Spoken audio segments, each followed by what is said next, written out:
Hello everyone, my name is Jen and welcome to the book Refuge. That's right, I'm rocking some of my merch today. I went a little bit aggressive with the eyes today. That happened.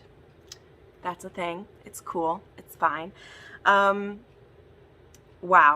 I really shouldn't waste any time because I have a lot of freaking books to talk about, but it also just feels weird filming because I haven't filmed in a week, really. I've just had a lot of like ups and downs with my time this last week and struggling with motivation for what to film. I'm just in a little bit of a rut with that. The desire to make content exists. The inspiration for certain things is what I'm more so suffering with. Which is frustrating. I even have my beautiful new ring light now, which is awesome. I don't have to fight with the light so much. I mean, we will still get a few lines coming in just because that's how it goes. But for the most part, it's good. But let's dive in because you know what hasn't suffered this week? My reading. Like, week 42 of 2021 maybe one of my best ones I've ever had because I read 22 books this week. I read a lot.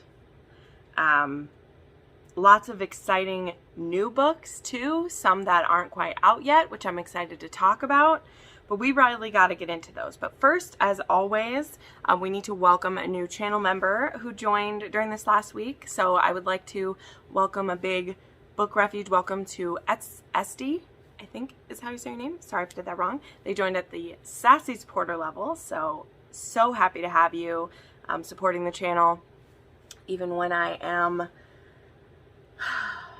too much for my own good some days, okay? I tell you. I got all my shopping done this morning. I needed to pick up some food to meal prep with, and then I stopped by Barnes & Noble and got myself a passion fruit lemonade. Pretty weak on the lemonade with that one, but that's okay. We're gonna dive into this. I had a very interesting mix this week of historical romance, aliens, and Mafia. It was a very interesting mix of that. So let's go ahead and dive in because boy do we have a lot to talk about. So the first book that I finished was a Zoey Draven.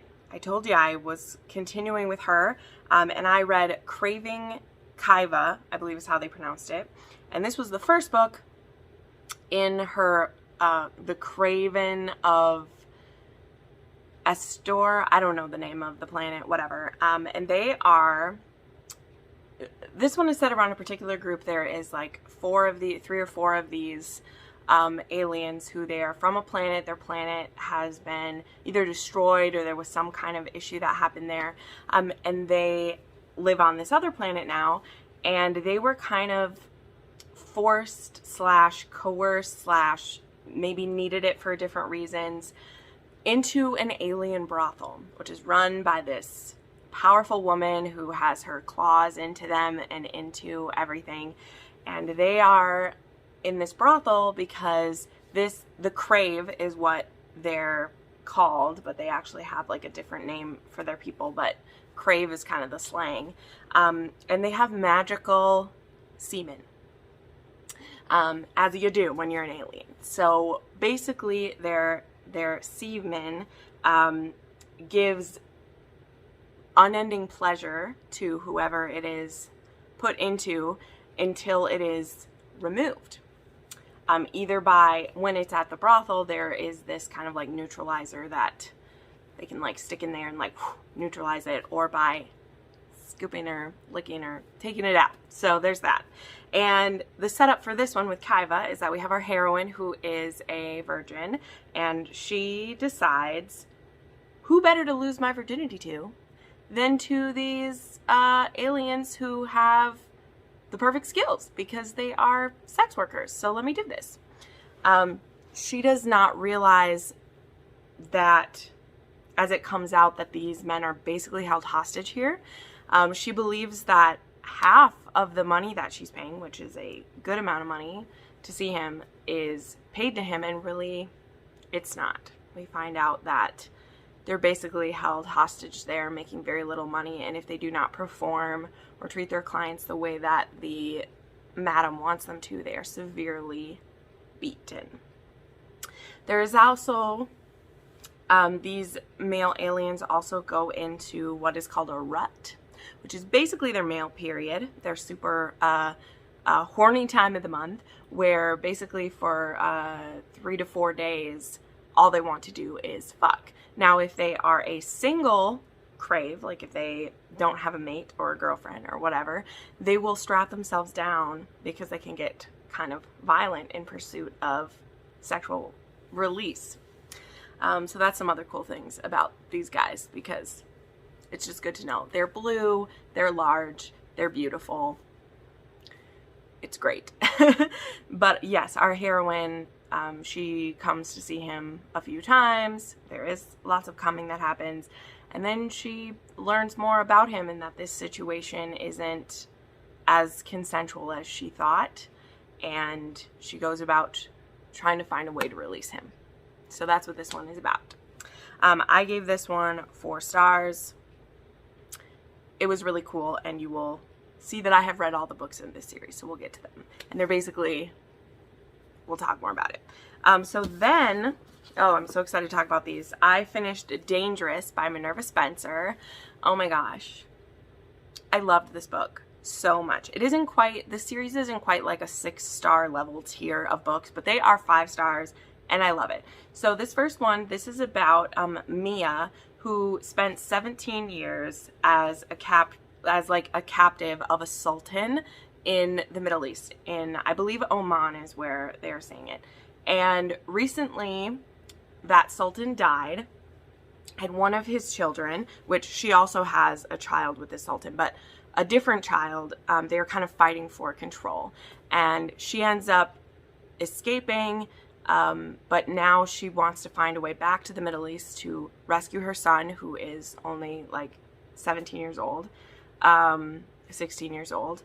And she doesn't have a way to do that, because now that she's back in England, her father wants to get her married off as soon as possible, so he doesn't have to deal with the ramifications of having a daughter who was doing, in their mind, some interesting things over where she was. And she's a very free-speaking woman. She's bold without being that annoying kind of it. She's very fed up with the kind of constraints of society. I mean, she was in a harem with at least 50 other women, many children, and there was a lot of like vying for position. There was lots of politics within that.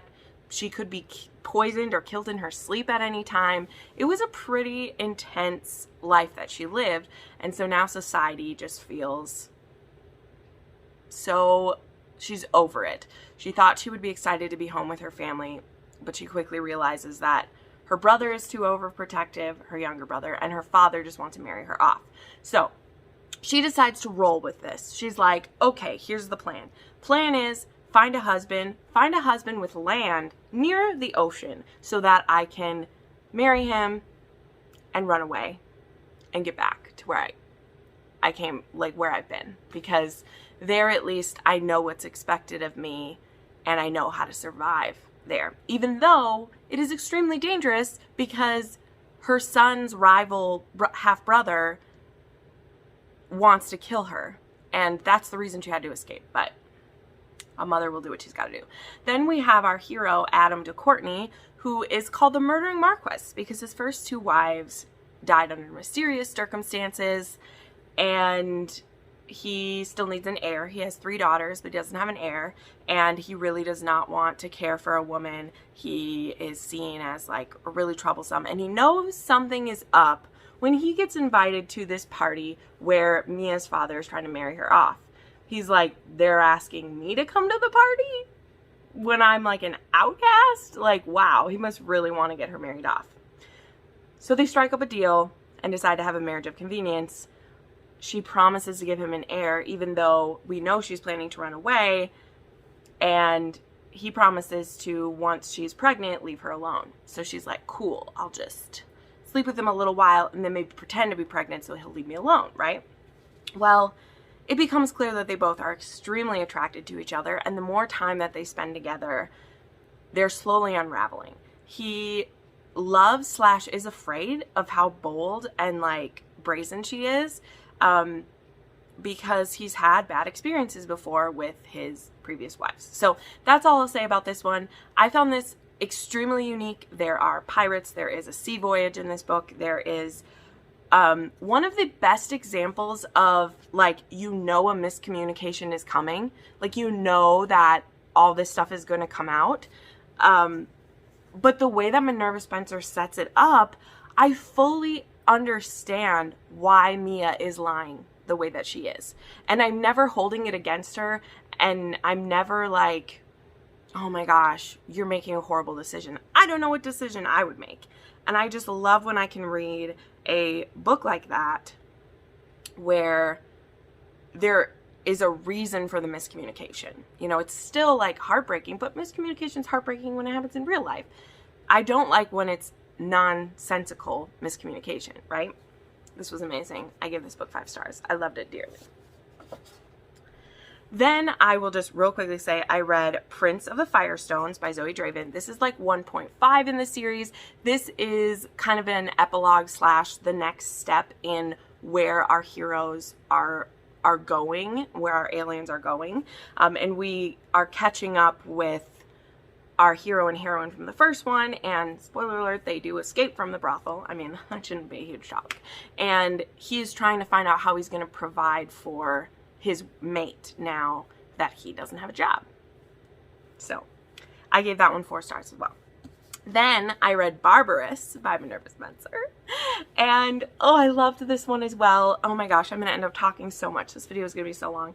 So this one is about Hugh Redvers, who is, I think he's Viscount Ramsay, or his title is Ramsay. And he is actually the captain who helped rescue Mia when she escaped from after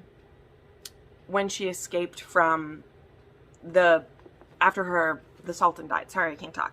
And there's even more to that too, because he was actually on, I believe, the original boat when she was kidnapped the first time, when she was just a child. And so he holds like a lot of guilt, and he spent some time as a slave as well when the boat was captured and everything. That's how she became a slave in the beginning. And he was being actually used as a slave to like work and do whatever they wanted him to do. And he was able to escape, and he's been like a privateer for the last few years. And that story has it. These stories overlap strongly. In fact, the beginning of this story happens before this one, even though, so I don't know why they happened in the order that they did, but they did. So this one is actually about Daphne Redvers, who was married to Hugh's uncle, who was like 75 years old, okay? So she's technically his aunt, even though she's 10 years younger than he is. And she has twin boys, Lucian and Henry, which I'll talk about them in a second because this book made me so happy for multiple reasons. But she's a pretty young woman, and she had married is he a Marquess or Viscount? I don't know what his title was. But she had married him when she was only 17, this old man. And Hugh finds that a little odd, but he knows that his uncle really cared for her. So Hugh was the heir because he was the nephew until she had twin boys. And so her oldest twin, right, so there's an oldest twin, is the heir now to this. And she's been, I believe they're like 10-year-old boys. And Hugh has come back because he's received some letters that Daphne is in danger. And so he comes home and he is immediately like, oh shit, I really want this woman. I'm not going to be able to hold back. I really want her. And she is a bespectacled heroine. They don't have it in the picture, but she wears spectacles and she's very smart and bookish. And she feels horribly guilty when Hugh comes home because this is told to us right away. The twins are not her husbands. They weren't. And the thing is, the husband knew that. And I think it also becomes clear pretty quickly that there's a reason why this kind older gentleman was willing to marry this girl who was in some trouble, okay? Trouble not of her own making. That's what we'll say for that, okay? Trouble not of her own making. And he saved her. But she feels horribly guilty because her bastard children are the heirs to what is Hugh's fortune. And so she is just being eaten up by this guilt. So I will tell you, that's a secret I wish she would tell right away, right? But again, the way Minerva Spencer has the information come out and the way that Hugh reacts when he finds out, 5 out of 5. I love it. Absolutely love it. I wish more historicals did this. This one also has some adventure and some danger going on. And I love this. This, unfortunately, does not take place on this beautiful boat that it's on the back of. This one did. They should have background switched. But he was a captain for a very long time. And yeah, I loved this. Loved it so much. Okay, then I read Craving Dhravka, which is the second book in the Zoey Draven series. This one is about Dhravka, and he is still in the brothel. And our heroine, Valerie, is the niece of the madam of this brothel. And this is their love story. I'm not going to say too much else about that one. But that's that. Then I listened to Wed and Heiress by Karen Ranney. This is the second book in an All for Love. Oh, there's the guy. In the All for Love series. Oh my gosh, I can't talk. Oh my goodness. This was not great for me. This is this girl, this woman, what's her name? Mercy. She's run from the United States to stay with her family in Scotland to get away from an arranged marriage to this really manipulative man who's seen as a hero because he was like a hero during the Civil War, and she doesn't want to marry him, and her family is trying to pressure her into it. So she runs away to her family in Scotland, and they do not want her to be there. They don't want anything to do with their American relatives because they were on opposite sides during the war, and they don't want her there. So she meets Lennox next door, who is, I believe, is he a duke or is he he's an earl, and he is a daredevil eccentric is what they call him. He, I think he creates kind of like a hot air balloon type thing or like a flying thing. I don't know. He's an inventor, and they end up becoming friends. And this book was frustrating as hell. Okay, it was so frustrating because it's clear that they like each other, but they're like, oh, she's going to have to go home eventually. You're both adults. Just marry her, for Christ's sake. It just went on way too long, and I don't want to talk too much more about it because we got way better books to talk about. I gave this one 3.5 stars. I didn't really care for it. It bored me. Same can sadly be said for The Summer Bride by Gracie. I've come to realize that the first book in this series was the only one that I loved. I've tried all 4 of them. I DNF'd the third one, which I didn't even count as a DNF because I didn't want to. This one is about Daisy Chance and Patrick Flynn, and she wants to start a dress shop. He really wants to marry her. She's determined that a man would take all her power away. I've heard that song and dance 50 times before. I don't care for it. She was frustratingly pushing him away. And then, when she's willing to be his mistress, I'm going to spoil some stuff for you, so you should just skip to when I put this book down if you have any desire to read this one.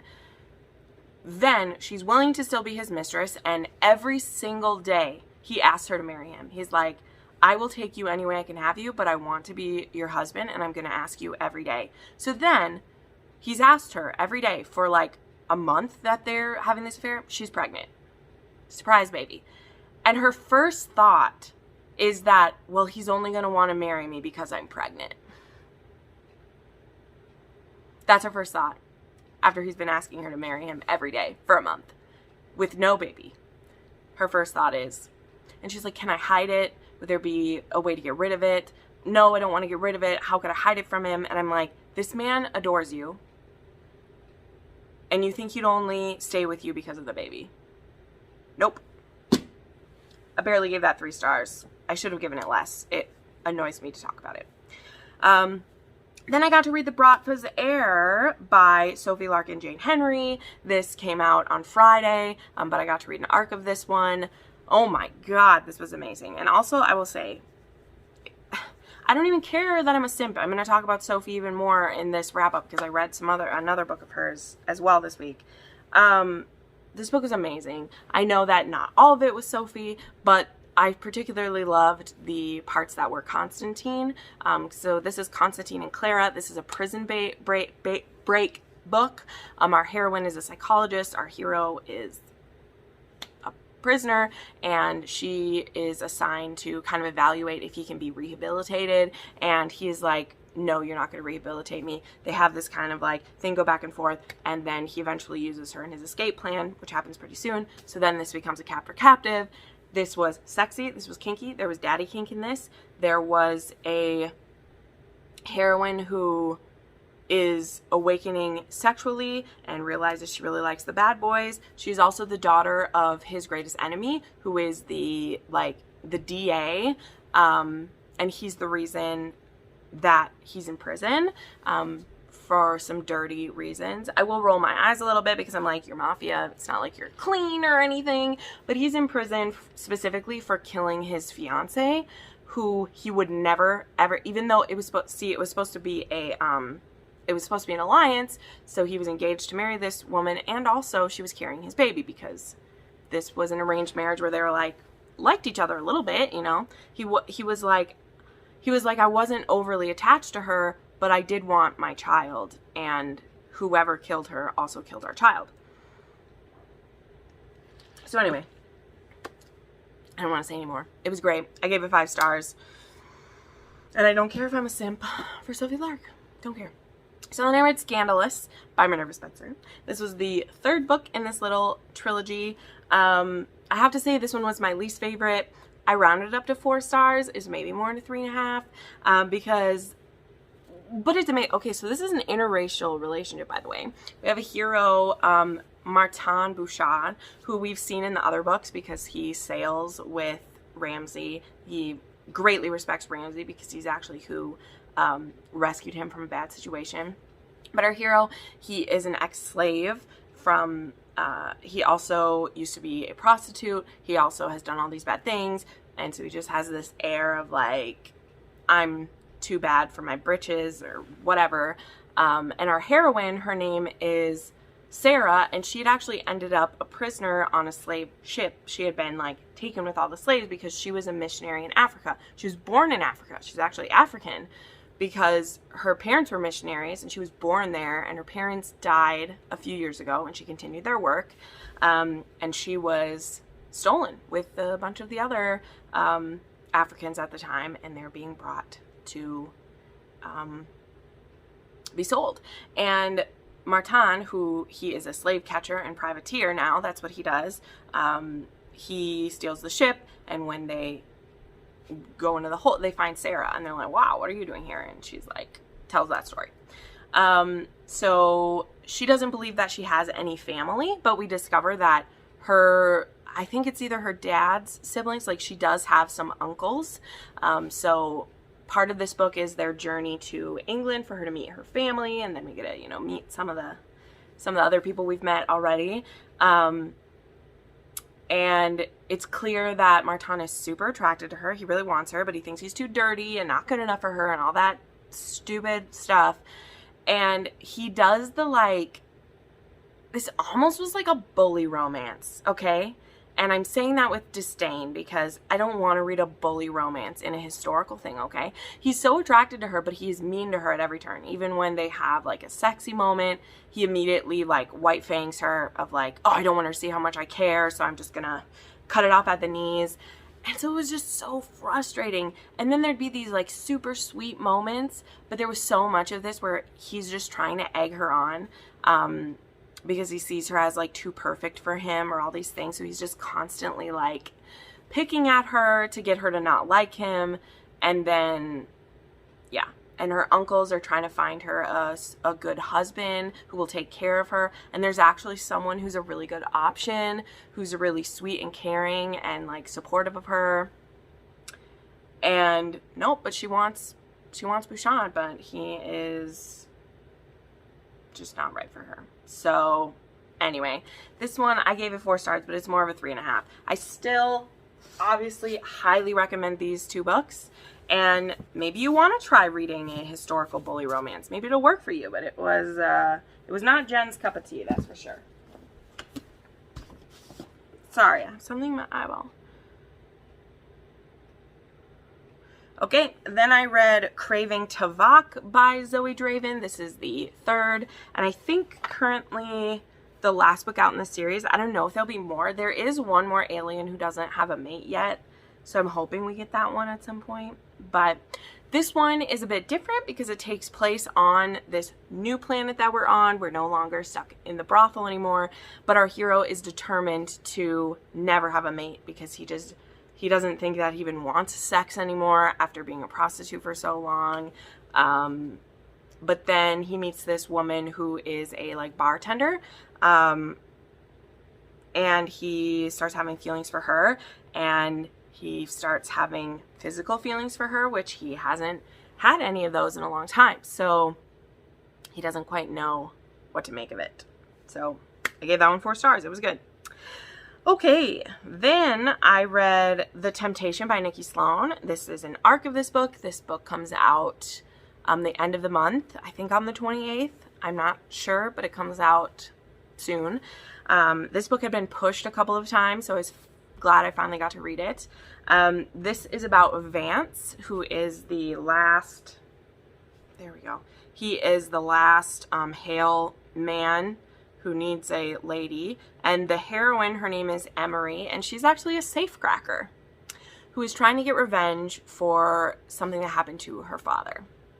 And she needs Vance's help, and they actually have a mutual friend that they have this connection through this mutual friend, and they do fake dating. It's so hard. I don't want to spoil anything about this book. There's fake dating that happens, but also Vance happens to be doing a dating or a sex bet where there won't be sex for a certain amount of time, but they still find ways around that. I don't know. There's not too much I want to say. If you've already read the other 4 books in the series, you're going to want to read this one. I gave it 5 stars because I had a good time, but there were a lot of things that I was missing that weren't there from what was in the other ones. There wasn't as I wanted a more of a darker angsty edge to this one, and this one honestly was pretty straightforward. There are a couple secrets hiding, but I don't know. And so I don't know if Nikki Sloane just wanted to write a little bit less angsty story, which is absolutely allowed. And I mean, I'll read anything Nikki Sloane's writes, and I read it all in one sitting and I had a great time, so it gets 5 stars, but it isn't the best of hers I've read, right? This also could pretty much be read as a standalone. I don't know. I know some people don't like the original 3 of this series, but I love book. The Redemption's my favorite, but The Temptation is really good. And I think if you don't like the first 3, but you like The Redemption, you'll like this one. There also is some great closure that happens between Vance and his dad based off some stuff that happened earlier that was pretty intense. So there's that. Oh my goodness. Then I started my binge of Adrienne Wilder. Boy, did I read a lot of her books. The first one that I read is In the Absence of Light. Okay, this book was recommended to me. I can't remember in what video it was, but this has a hero who's autistic, who I think is 24, 25, and he lives on his own. His mother figure, he was adopted, his mother figure has died not too long ago, but he's able to take care of himself. He has a job, and quite a few people in town kind of look after him in certain ways too. And then we have our other hero, who I can't remember his name. What are their names? Grant and Morgan. Okay, so Morgan is the autistic man and Grant is the other one. Okay, so Grant, he is going to this small town to kind of hide out. He owns a shipping business, and the shipping business was involved in some illegal activities, and there's no quite direct proof that he did everything. However, his ex-lover was actually an undercover FBI agent who was trying to bring down the shipping business. He was in a relationship with this man for a very long time, and then he found out he was an undercover guy, and so that it's kind of like a heartbreak too, because he honestly loved him, like he was ready to marry him kind of situation. And then it didn't happen.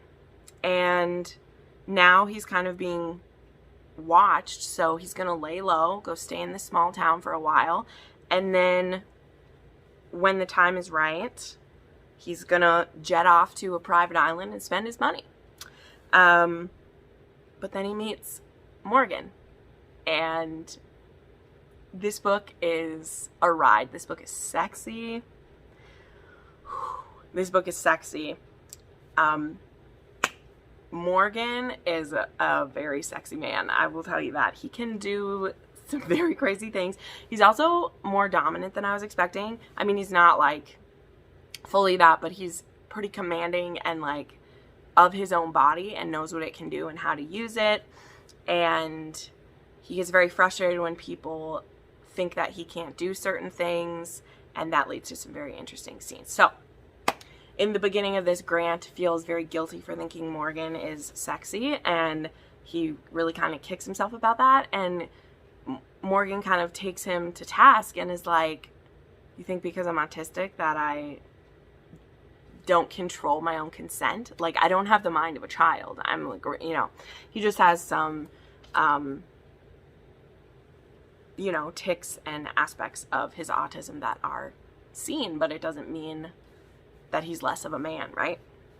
So then I read the follow-up to that, which is kind of a novella sequel about their happily ever after, but also this crazy adventure that they go on that ends up almost getting a little bit dangerous, but that's called By the Light of Dawn. And I gave that one 4 stars. It was good, but it, you know, it doesn't have the same like punch as the first one does.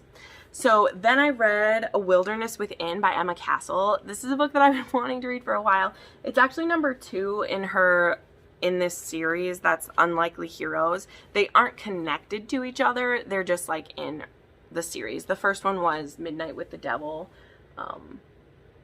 where like the heroine was the unlikely hero kind of thing. So anyway, this is a pandemic novel. So you might not want to read this if you're sensitive. I talked to one of my friends. For me, reading stuff about things that have happened in life or could happen, like, it doesn't freak me out because it's never going to be quite the way that fiction is. However, there are some things about this book that are going to chill you to the bone, and you're not going to believe that she'd started writing this. Like, this book came out, okay? This book came out in June of 2019, okay? She came up with the idea in January of 2019, and yeah, it published in June of 2019.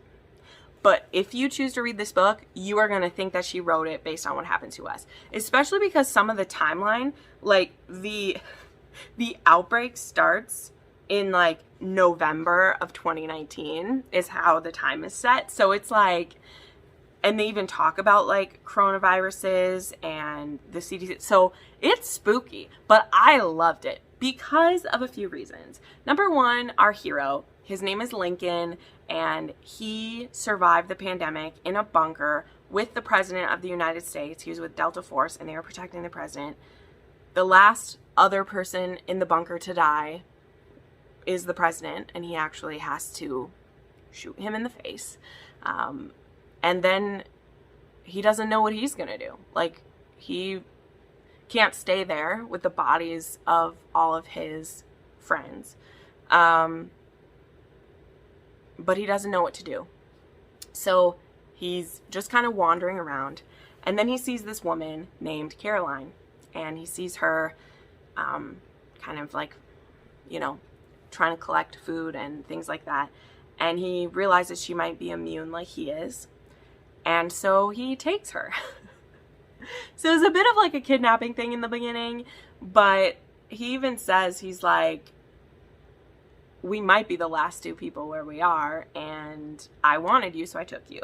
And she's like, I'm not going to have sex with you. And he's like, well, I'm not going to make you, but you're probably going to sleep with me eventually because I'm protecting you, and I'll make sure you're fed, and we're both attracted to each other, so, like, we're going to sleep together. It just makes makes her so mad. I don't know. I just loved it. Anyway, the other reason why I like it, that was all one reason, is like their chemistry is really great. I love how he saves her. They're both like kind of injured in their altercation with each other. And so there's some caretaking at the beginning as well. The other thing I like is that this does have an aspect of like a fairy tale at the end of it, the way that we bring us back from what happens to them. You know, it's kind of, it reminded me a little of like, if this is what The Walking Dead, the TV show, this is what it could be like if you could bring it all back because of that. And so it does have a happy ending, and it is legitimately happy. It's not just us survivors making it happen. Like, there's a legitimately happy ending to this. So there are dark elements along the way. Again, I'm not pushing this on you. I never am pushing stuff on you. But this was fascinating to me. So if you're like, you read this, you're kind of like, it is crazy. Because I knew that this came out in June of 2019. Like, it was out, available for purchase. And you can go to Goodreads and see that some people were reviewing it before it happened. And then you read this now in 2021 and it's like, whoa, you did good research because you knew exactly what was going to happen. But I had a great time with this book and I gave it 5 stars. This is on Any Play, by the way. So there you go. Then I read 2 more Adrienne Wilders. So I read Wild by Adrienne Wilder, and this book was crazy. This book starts with a plane crash, and this guy is stuck in his plane seat as a bear is going through and like eating his fellow passengers. And he gets rescued by this man who lives in the wilderness. And he has like, oh my God, our poor hero has like a broken leg and just like so many injuries. And our other hero, sorry, I don't remember their 2 names for this one. He brings them to a guy's cabin, because there's this one man who is a pilot who he has a cabin that he keeps stocked with food in case people need it, and they end up having to spend the winter at this cabin.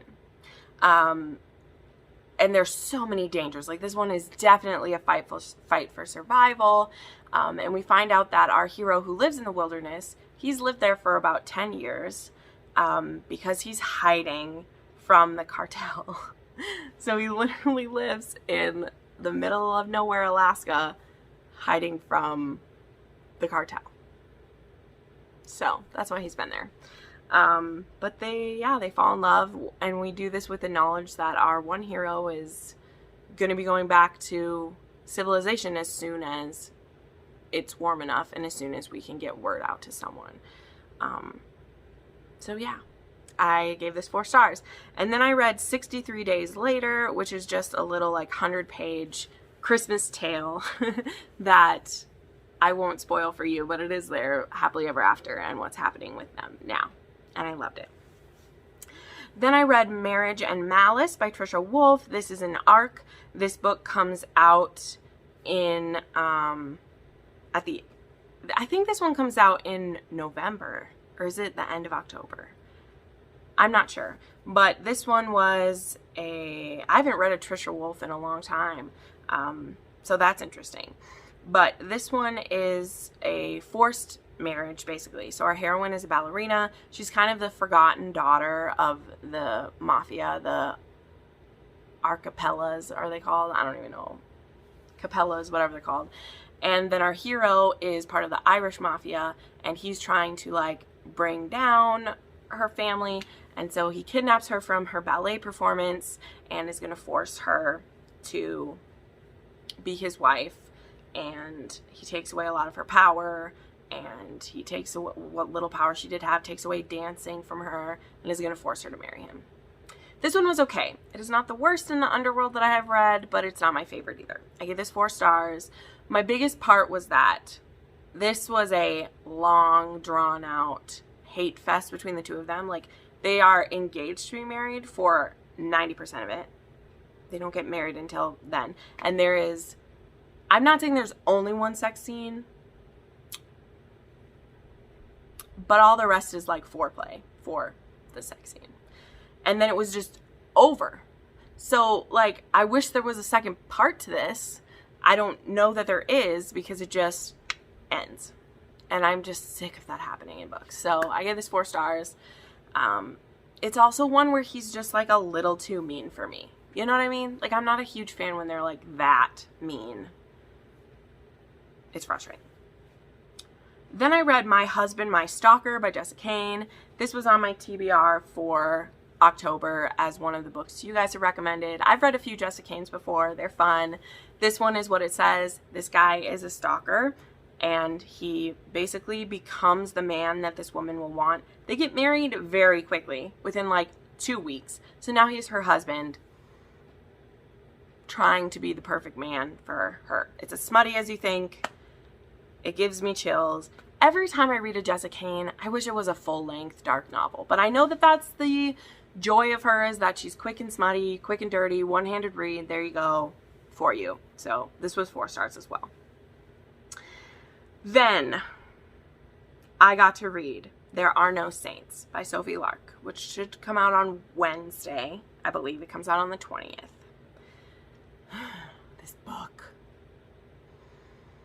This book, you guys. This is part 1 of a duet. Y'all know how I feel about duets. However, to me, this is how you do a duet. I haven't read the second part yet, but there is still a very clear beginning, middle, and end of this part 1 of this duet, okay? There is a, setup of what's going on, a middle part of this, and then we get kind of a mini decision. Mostly in this one, it's like a decision is made about like the relationship between the two of them, and then we still have a conflict that we need to do in the second part, which will be There Is No Devil, which will come out December 1st. So sad, it's so far away. But okay, what is this about? What is this about? And I want to be very sparing for you. Now, I'm so thrilled about this. Obviously, I knew Sophie was doing this. I have actually talked to her a lot about what I like in dark romances, because Sophie is someone who is always willing to hear what her fans love so that she can know more about how to write it even better, which I just love that about her so much, because you can tell that she takes it to heart when fans say that they like certain things. But this is a serial killer romance, and our serial killer is not a Dexter type, okay? He's not the guy that's killing rapists and murderers and is like being the person who kills the bad guys. He's not someone with a conscience or with a moral code or with anything. He's completely out for himself. He's a true psychopath, but a well thought out one. He is not chaotic. He has a plan. And his name is Cole Blackwood, I believe. And he has a rival serial killer and artist. They're both artists. They're both serial killers. And they are rivals in San Francisco. I believe they're in San Francisco. I might just be pulling this on my ass. And Alistair Shaw is a very different kind of artist and serial killer. He's more chaotic. He's brutal. He's very violent. That's not what Cole is about. And Cole has a lot of disdain for Shaw. He's just like that guy. He thinks that he's better than me, but he's going to get caught one day because he is so crazy. And then we have our heroine, Mara. Now, I want to be clear, this is not a love triangle. You will see exactly what we mean once you start it. It is very clear that, like, Shaw and Cole have this rivalry, but the couple in this book is Cole and Mara. Mara is an aspiring artist. She's a starving artist. She lives in a house with other artists and young people in the area, and she is just trying to survive. And I don't know how much I want to say. She gets caught in this web without having done anything, seemingly, and literally gets thrown in Cole's path. And Cole then becomes obsessed with her. And he stalks her and he watches her, and he decides to slowly lure her in, like a spider and a fly, you know? And the thing I will say, though, because you are reading a Sophie Lark novel, and Mara is not just some delicate flower who's going to let herself be used by the whim of men, or by the whim of serial killers, for that matter. And this kitten has claws. This bitch knows how to bite. And I loved her. I loved her. I'll honestly tell you, I would rather hang out with the Mafia. So much. Because this was terrifying in a lot of ways. But true to her word, like, there isn't anything redeemable about Cole. Like, we're not reading a book where we're seeing that, like, oh, he's a twisted psychopath, but he's doing this. Like, even in, like I'm showing it, even in Necessary Evils, like, it's called Necessary Evils because they are the necessary evil to take out the evil around them. They are evil to do that, you know. Cole does this all just for his own pleasure and for his own whim, because he appreciates the art of what he does. So there's nothing redeemable in him. And it is difficult to watch Mara, who is a good, sweet, kind woman, be drawn into this and watch how it slowly changes her and what she's willing to do in this. So that's all I'm going to say about it. I actually am super excited because I'm getting a copy of this from Sophie for like promo stuff, and I'm so excited to put pictures of it everywhere because this cover is so beautiful. I'm so excited. So that was 5 stars. The reason this isn't 6 stars is, number one, I still need to read the second half. I very rarely give a duet the first half without having read the second half. Like, I need to read the whole thing. This duet could very well be a 6-star duet, but because the story's not complete, it's a 5-star. That's where we're at. It has the potential to be bumped up. We will see. Also, this is a very slow build. This is one of her less spicy books. It is still very steamy. The tension is still there, but this is a slow build kind of story. But she's promised us that the next part will have all of those things and more, so I can't wait. Then I read Dangerous Temptation by Gianna Darling. I was very excited for this. This is another book that got pushed. Gianna had a lot of stuff going on, no surprise. This is the first book in a duet as well. I did not know that this was going to be a duet until recently, so I'm a little disappointed about that. Dangerous Nightmare is coming out later this year, I believe. This is a Guardian Ward story. This is also Mafia. This is connected with the Midnight Dynasty series. We have Morelli and Constantine stuff going on. I don't want to say how they're connected to those families because it's kind of a spoiler about how they fit into the series or the world or whatever. She is 17 for the whole of this book and during the sexual experiences, so it is taboo for that. This is another case of he's too mean for me. And it's strange because not many of Gianna's men are like too mean for me. Like, really only Alexander has ever been as like mean to me as Tiernan is to our heroine in here. And that just turns me off. It just turns me off. I don't like the senselessly mean. And she's a 17-year-old girl. And I don't care who her family is and why your reasons for being mean are. I don't like that. So, I don't know. I gave this one 4 stars, but honestly, it wasn't even fully 4 stars worth of enjoyment. But we'll see what the second half is. I feel bad saying that, but I'm not gonna lie. I know a lot of people are excited for it, and I'm not saying you shouldn't be excited for it. But I just wasn't a fan. I didn't love it that much, and I'm sad about it. So then, just real quick, I'll talk about both of these really quickly. I read both of these yesterday. I read Wounded Kiss and Gentle Scars by Willow Winters. I'll just put up Wounded Kiss. I'll just put up one book. These are 2 books in her To Be Claimed series. They're both novella length. They both have a lot of characters and POVs. And it is like she has said on her TikToks, it is werewolf smut.